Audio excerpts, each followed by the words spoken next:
Hello everyone, welcome to engineers education point. इस video में principle of electronics communication के question paper को देखेंगे। ये एग्ज़ाम 10 दिसंबर 2024 को कंडक्ट करवाया गया है state board of technical education Bihar के द्वारा। ये diploma in electronics engineering third semester का क्वेश्चन पेपर है प्रिंसिपल ऑफ इलेक्ट्रॉनिक्स कम्युनिकेशन का। तो चलिए क्वेश्चन की ओर चलते हैं। पहला क्वेश्चन है, in full amplitude modulation both the dash and the sideband are transmitted resulting in a signal that has a bandwidth equal to dash in the modulating frequency. देखिए, full amplitude modulation मतलब DSB FC की बात कर रहा है। Double sideband full career की बात हो रही है, क्योंकि इन फुल एम्पलीट्यूड मॉड्यूलेशन लिखा है मतलब डीएसबी एफसी की बात हो रहा है। डबल साइडबैंड फुल कैरियर की बात हो रहा है, तो उसमें क्या होता है, कैरियर और साइडबैंड दोनों को ट्रांसमिट किया जाता है।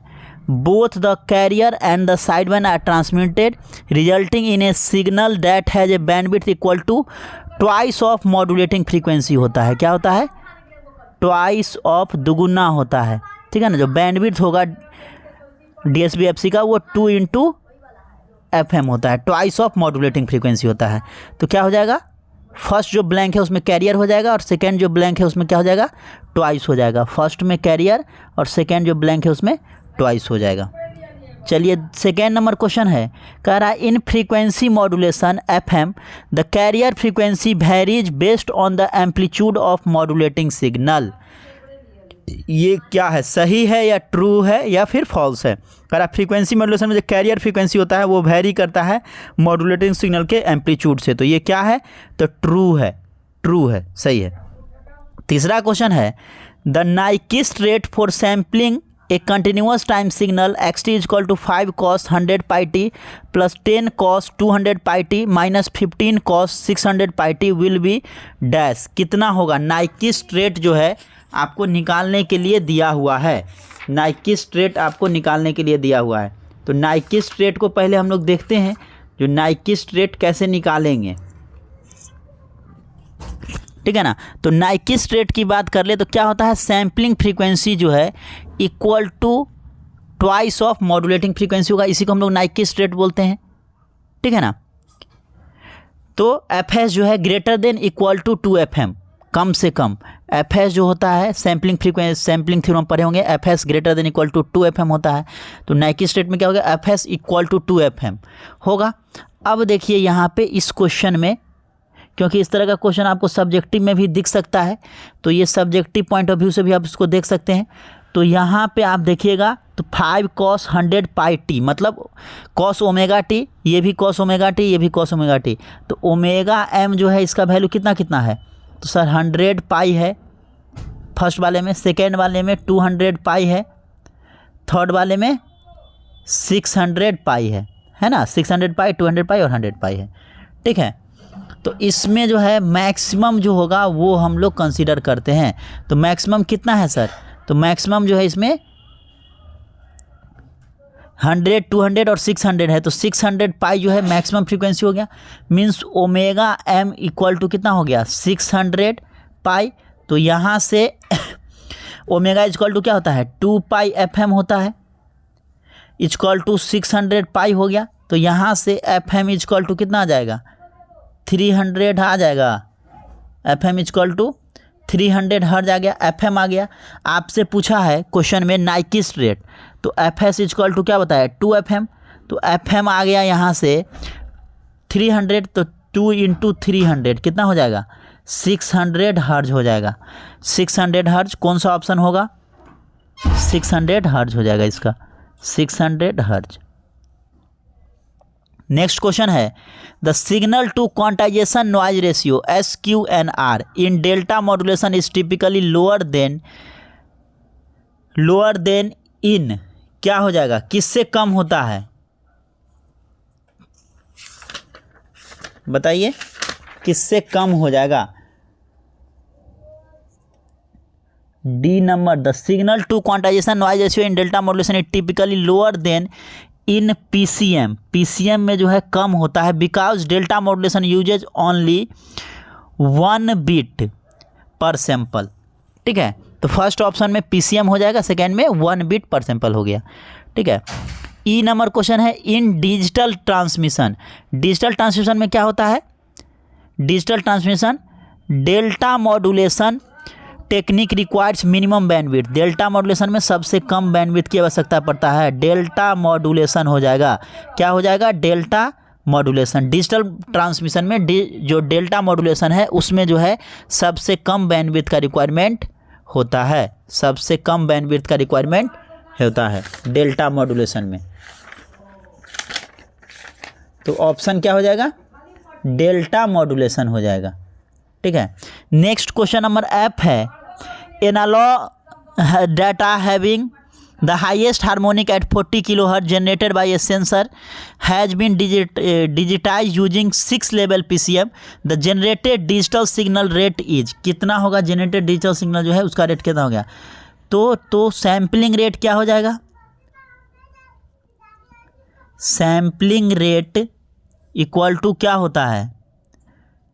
तो 2 × 40 kHz यहाँ पे दिया हुआ है, जो जनरेट हो रहा है 40 kHz, 2 × 2 FM होगा ना जी। तो यहाँ से 80 kHz आ गया, 80 kHz। ठीक है ना, 80 kHz। और बीट पर सैंपल कितना है यहाँ पे? तो बीट पर सैंपल की बात करें, डिजिटल सिग्नल रेट जो है बीट सैंपल रेट, तो 6 लेवल है, कितना? 6 लेवल PCM दिया हुआ है, तो बीट सैंपल रेट कितना हो जाएगा? log 2 of 6 इक्वल टू, ठीक है ना, 6 सैंपल के लिए है, तो इसको आप कैलकुलेट करेंगे तो 2.58 बिट्स आ जाएगा, अप्रॉक्स 3 बिट पर सैंपल हो जाएगा, 3 बिट पर सैंपल। और एक सैम्पलिंग रेट कितना है? 80 kHz, तो इसको 80 × 3 कीजिएगा तो कितना हो जाएगा? 240 kbps आ जाएगा, 240 kbps, 240 kbps आ जाएगा। क्योंकि यहाँ से आप कैलकुलेट कर सकते हैं डिजिटल सिग्नल रेट क्या होता है? तो sir digital signal rate equal to होता है sampling rate into bit per sample, bit per sample. तो यहाँ पे सैम्पलिंग रेट कितना है?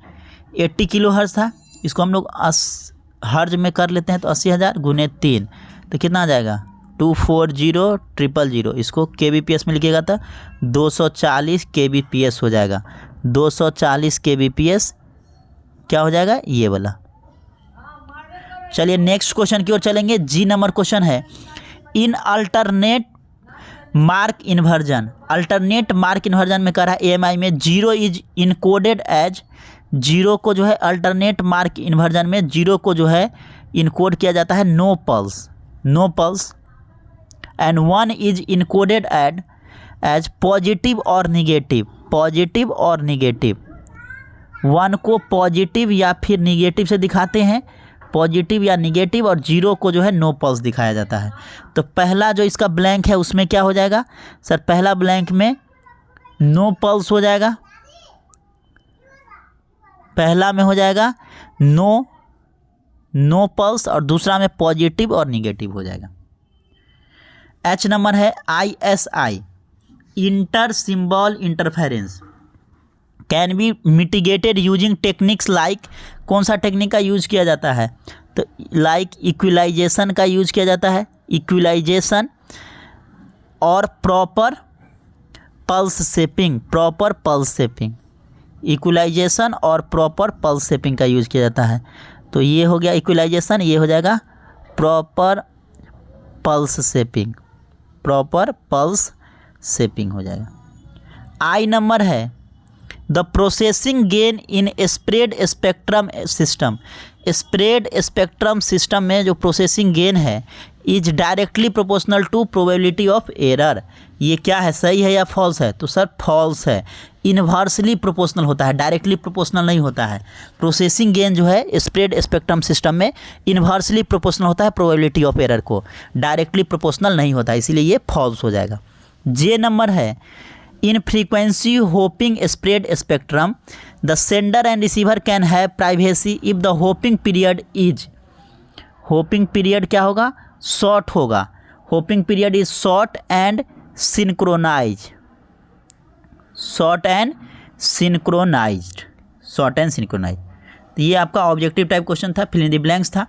ग्रुप बी में क्वेश्चन देख लीजिए, आगे जो एग्ज़ाम होगा उसमें आपको काम आएगा, आपको पता चल पाएगा जो ये प्रीवियस ईयर में पूछा गया था। तो ग्रुप बी के क्वेश्चन की बात कर ले तो 5 क्वेश्चन है, प्रत्येक क्वेश्चन जो है 4 नंबर में पूछा गया है।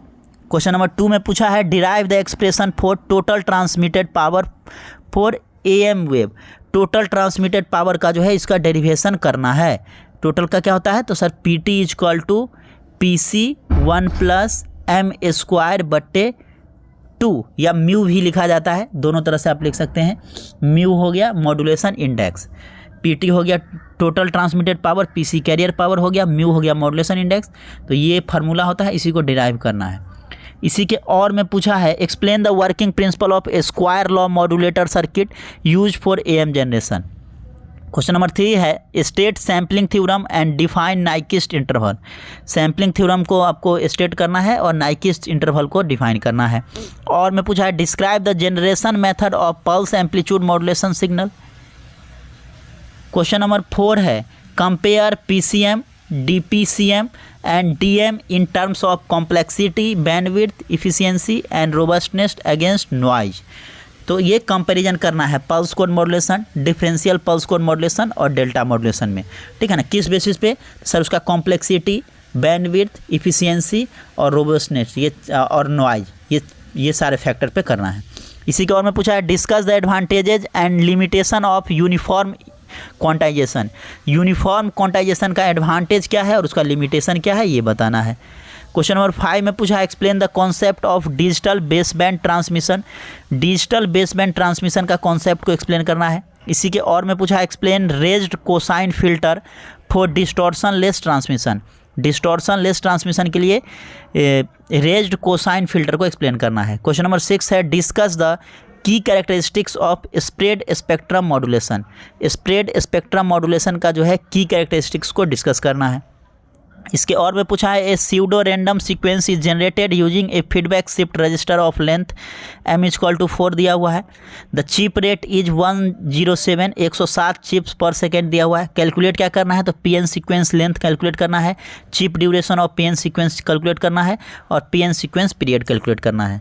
तो ये ग्रुप बी का था जो कि 4 नंबर का क्वेश्चन था। ग्रुप सी में जो कि 6 नंबर में पूछा जाता है, 5 क्वेश्चन को करना होता है। Discuss the indirect generation method of frequency modulation signal. Frequency modulated signal जो FM सिग्नल है उसका इनडायरेक्ट जनरेशन मेथड जो है उसको आपको एक्सप्लेन करना है। इसी के और में पूछा है describe the coherent detection of SSB SC modulated waves with the help of block diagram की मदद से SSB SC जो है single side band suppressed career उसका जो है आपको निकालना है। क्वेश्चन नंबर 8 है describe the generation of pulse width modulation with the help of block diagram. Pulse width modulation जो है उसको आपको जनरेशन उसका बताना है ब्लॉक डायग्राम की मदद से। इसी के और में पूछा है sinusoidal modulating wave form of amplitude 5 volt and frequency of 2 kHz is applied to FM generator which has a frequency sensitivity of 40 Hz per volt. Calculate क्या करना है, तो फ्रीक्वेंसी डेविएशन निकालना है, मॉड्यूलेशन इंडेक्स निकालना है और बैंडविड्थ निकालना है। सब फार्मूला बेस्ड है, फार्मूला पे आप निकाल सकते हैं। क्वेश्चन नंबर 9 में है explain the concept of signal to noise ratio in PCM। PCM में सिग्नल टू नॉइज रेशियो का कॉन्सेप्ट बताना है। Discuss the factor that affect the signal to noise ratio in PCM। इसी का और है explain delta modulation system with the help of block diagram. Block diagram की मदद से डेल्टा मॉड्यूलेशन सिस्टम को एक्सप्लेन करना है। क्वेश्चन नंबर 10 है define inter symbol interference ISI को एक्सप्लेन करना है। Explain the measure to be taken to reduce ISI और इंटर सिंबल इंटरफेरेंस को कैसे हम लोग रिड्यूस करते हैं ये भी बताना है। इसी के और में पूछा है रिप्रेजेंट करना है 0111010 using the digital data format में, जैसे कि polar return to 0, bipolar non return to 0, Manchester coding, इसमें इसको रिप्रेजेंट कर रहा है। कैसे रिप्रेजेंट करते हैं ये बताना है। क्वेश्चन नंबर 11 है describe the frequency hopping spread spectrum FHSS techniques in detail. और इसी के और में पूछा है describe CDMA code division multiple access in wireless communication system and write its application. तो कोड डिवीजन मल्टीपल एक्सेस के जो है डिस्क्राइब करना है, वायरलेस कम्युनिकेशन में जो कोड डिवीजन मल्टीपल एक्सेस है उसको डिस्क्राइब करना है और उसके एप्लीकेशन को लिखना है। तो ये सारे क्वेश्चन जो है प्रिंसिपल ऑफ इलेक्ट्रॉनिक्स कम्युनिकेशन जो एग्ज़ाम 10 दिसंबर 2024 को कंडक्ट करवाया गया है SBT बिहार के द्वारा, उसमें ये पूछा गया है। ये diploma in electronics engineering 3rd semester का क्वेश्चन पेपर है। तो इस वीडियो में इतना ही, मिलते हैं नेक्स्ट वीडियो में। Thank you everyone.